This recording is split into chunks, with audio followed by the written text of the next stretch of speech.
Welcome to Battilapi's Workshop. I'm Jim Gary, and today I'm going to talk about putting in new rear shock absorbers on my RV. So my RV, to recap, is a year 2000 Class A motorhome on a Workhorse chassis. And the shocks were pretty worn out, you'll see. So with that, let's just go on to the video. We're going to work on the rear shocks.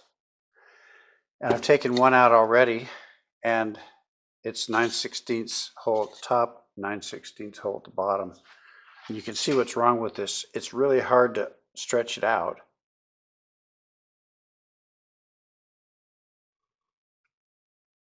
But then it comes back really easy. So I bought Coney springs, which are kind of expensive, but they seem to be the ones most recommended for RVs. Same 9/16 hole on the top, 9/16, or in the bottom, 9/16 hole in the top. But watch this, it's like the other one, it's hard to spread. Like the old one, hard to spread. But it's also hard to compress afterwards. So that's good, that means it's working as expected. So at the top, there's a stud that comes out from the frame, 9/16. And at the bottom, there's a bracket down near the leaf spring, kind of just above where that rearmost sway bar bushing is. And there's just a 9/16 bolt that connects through to hold that on. So we're going to go back under the RV and take out the old shock and put in the new shock. This is the shock absorber. I'm on the left side, rear shock absorber. Comes up and down here. So this is the bottom end. And the head of the nut bolt is over here, and the nut is over here on this side.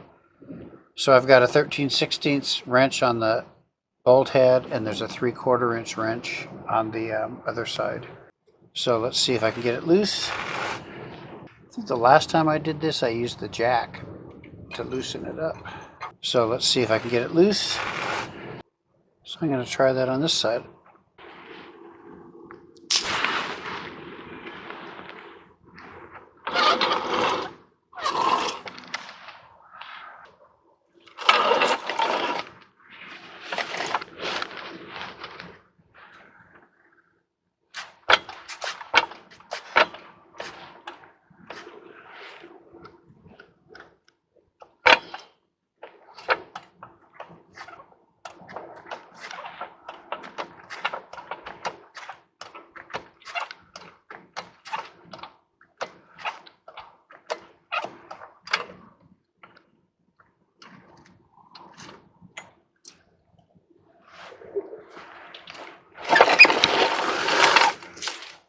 I think that may have done it. So I'm not sure if the camera caught that, but I had the floor jack pushing up on this wrench that's on the nut. Oh, there, it's loose. Yep. Okay, so she's coming off.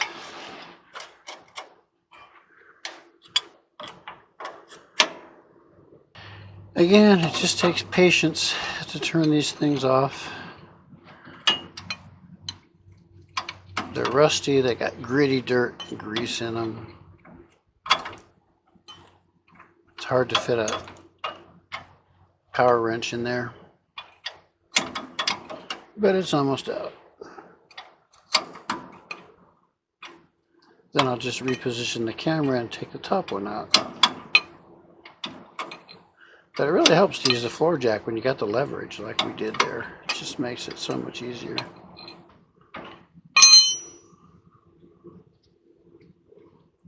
Here it comes.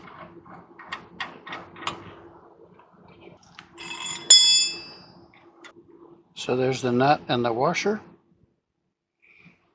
And here comes the bolt. Just slides right out, no tension on it whatsoever.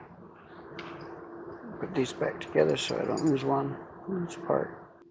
I'll clean up those threads in the shop later. Okay, so I'm going to come around and I'm going to move the camera up so you can see the top end. It's a very similar thing, except remember on the top, it's a stud, and the stud's affixed on the on this side, and it sticks out that way. So all I have to do is take off the nut. There's no bolt I have to hold or anything like that. So let's try it. So here's the bottom end of the shock absorber. We'll travel up, and you'll be able to see the top end of the shock absorber. It's right there. So there's the nut. And it's a 3/4 inch nut. So I'm going to get a wrench on that and see if I can't get it loose. So I'm going to spray it with some PB Blaster. I've done it a few times, but it just keeps sucking up that stuff. So there's some more. So it came pretty loose, easy enough. So I can't get a tripod set up, so I'm just going to have a shaky camera.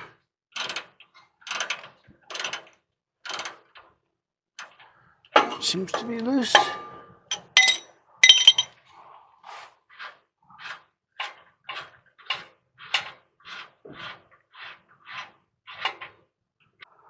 Lock washer, and a nut. And it should just slide off. There it goes. There's the stud that the upper end of the shock absorber mounts to. So this is bolted, or actually it's not bolted, it's connected into this metal fitting that's then bolted onto the frame. So we'll see this again when we reinstall the shocks a little bit later. I'm ready to put the shock in, and it just fits over that bolt. Notice the end, the thicker end goes on top, this side goes up. So I'm going to get it all connected. So I'm going to move the camera to the bottom. It's really odd that I'm crawling underneath this RV. In my job as a researcher, I research underwater caves. So I was always cave diving, and that was good training for crawling around underneath this RV. That's for sure. So let's get the bottom in. I had to lower the differential, or raise the differential a little bit to get it to go in. So now on the back side, I'll put a flat nut. Then I'll put a brand new lock nut. Then I've got the actual nut. There it goes, finally. Now the nut's turning. So this has to be torqued at 120. So I'm set up to do that.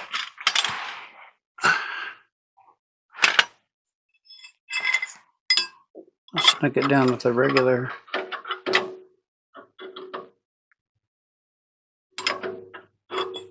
Well, that nut isn't fitting either.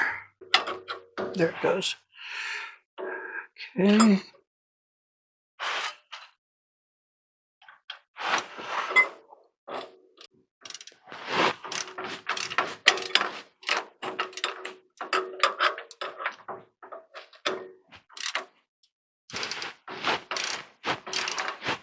As tight as I can with this little 3/8 inch ratchet.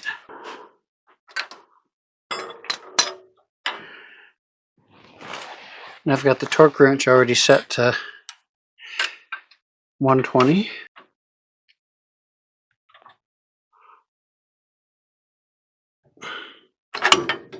It's nice to have 3 hands, which I did.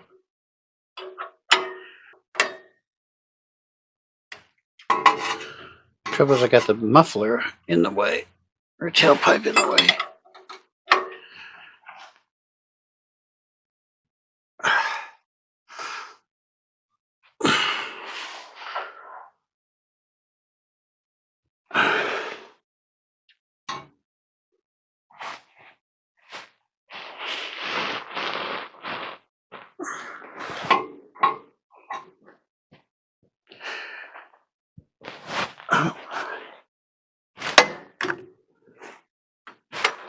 I think that's it. So I've been away from this project for a few days. When we left off, we had just torqued the bottom of the shock absorber to 115 foot-pounds, and now we're going to torque the top bolt. And the manual says just to take it to 22, but that makes me a little nervous, so I'm going to take it to 30. Should just take a minute. Remember that bolt is actually a stud sticking out, so it should just take a second to do this. There it goes.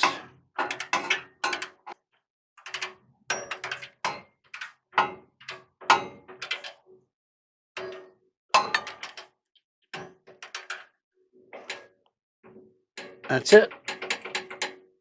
It's a little over 30, so that's good.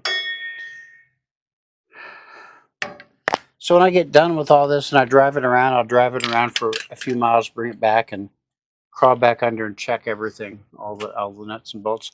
But that pretty much takes care of the rear suspension. So let's take a look at what we've done here. So there's the Sumo spring on one side, there's the shock absorber. There's on the right hand side, shock absorber, Sumo spring. And then you go to the other side, there's a Sumo spring. And then there's the shock absorber. So that's all good. Well, that's a wrap on the rear shock absorber video. Thanks for watching.